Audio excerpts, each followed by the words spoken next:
Now, South African food guru and editor of Fresh Living magazine, Justine Drake, joins us in studio this morning as a mom-to-be. She's expecting her second child and also managing to remain fit and healthy throughout her pregnancy. Now, she's currently in her last trimester, and I decided I wanted to pick her brain and find out how she does it. So, girlfriend, good morning. Hi. How do you do it? You know, you're over 40 at the moment. I am well over 40. Yeah, in your 32nd week of pregnancy.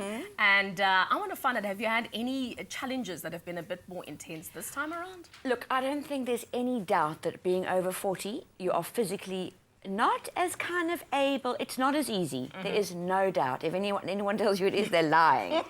So, I mean, you feel every twinge, you're definitely more exhausted. I haven't enjoyed it quite as much as the first one. Not that I was that young with my first, I was 39, but somehow that just those few years makes an enormous amount of difference. So if possible, I think have your babies before 40 because it's a little exhausting.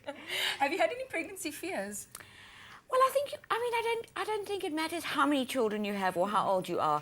Will it be healthy? Yeah. Oh, please, God, may it not be ugly. No. I mean, and it's the most shallow thing to think. But I've been thinking the same thing. I mean, you have to think that, I don't literally be stupid. Yeah. You know, I mean, they're all quite shallow, silly things to think, but of course you think that. I mean, obviously, overriding one is, please, God made me healthy and happy and all good things. So I think those fears are just like everybody else, and it doesn't matter if you're on your 10th child, you're going to worry. You'll always have those with you. Yeah. Now, you know, everybody's been asking me if I've had cravings. I actually haven't had that many cravings. Have you had any cravings throughout your pregnancy? Well, for a foodie, it's been a little dodgy, because all I really want is cheese on toast. Oh. Pretty much only, and fruit. So all those lovely lunches and dinners I get invited to, and all those recipes I need to whip up, I'm kind of whipping up with lantana because I just want to have food as bland and as humanly possible. And yeah, and you must find the flavours quite intoxicating. Yeah, I just want simple food, and hot cross buns are my new best friend.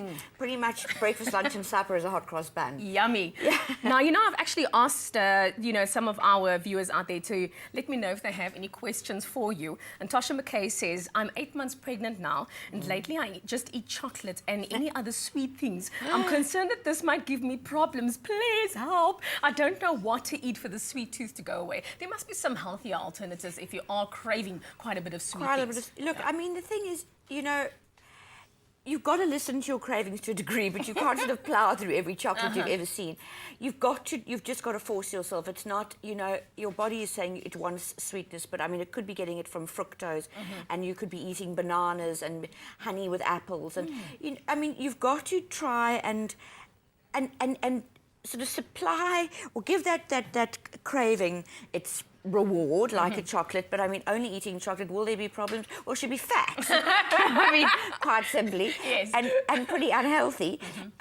So I think fruit is probably the best bet, really. And otherwise, it's things like Provita or whatever with peanut butter and a bit of honey. It's that you don't try and just have the fruit, because then you'll never feel craving, then you'll go and eat the chocolate anyway. Exactly. But you've got to try and sort of, I do quite a lot of peanut butter on rice cakes in the afternoon when I feel like I really do want a chocolate. And then every now and then I eat a whole bar of chocolate. Now for me, a whole bar of chocolate is something I've eaten probably 4 times in my whole life. I'm not a chocolate person. Oh, I'm a huge but chocolate I suddenly person. like one and I eat the whole bar and I think, No way! no way, not me. So, I mean, my husband just looks at me like I've gone mad, because it's just not what I do.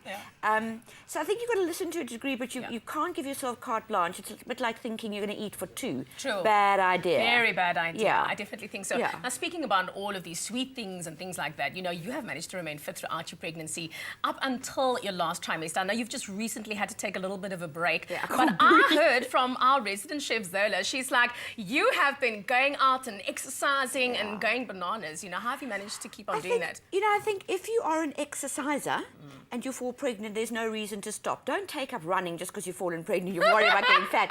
That's not a good idea. But I've always exercised and always had a trainer. And, you know, the fitter you are, the easier birth is, the easier you get back into shape, especially when you're over 40, which is a worry. Now I'm a bit big, and I keep worrying if I bend over, I might fall over and stay down there. So I've been not exercising quite so much, and you know, you're short of breath and things now. But even now, I try and walk, even if it's slowly. It's just keeping all those muscles, and everything's moving. Exactly. And it's just keeping things toned a bit, and keeping your heart rate up is vital. Definitely. In whatever state you're in. So you've got to try. Oh, Justine, thank you so much. I believe you have a little bit of a cooking surprise for us later. I do. But I'm not going to say what exactly it is. Our viewers are going to have to stay tuned for that. Now, we have got an awesome competition for you. You need to make sure that you go and register for the newsletter on kidsliving.co.za. You could win yourself one of 2 high chairs to the value of 2,300 smackaroonies. It is absolutely gorgeous. It's right over here on my right-hand side. Look how stunning this looks. So something you definitely should be getting yourself, and you can get it without even having to pay a cent. All you have to do is go to kidsliving.co.za. Now, I got the hugest surprise of my life. I actually went to my little abode and found a couple of little pixies running around. I wonder what that could be. Stay with Expresso and SABC3.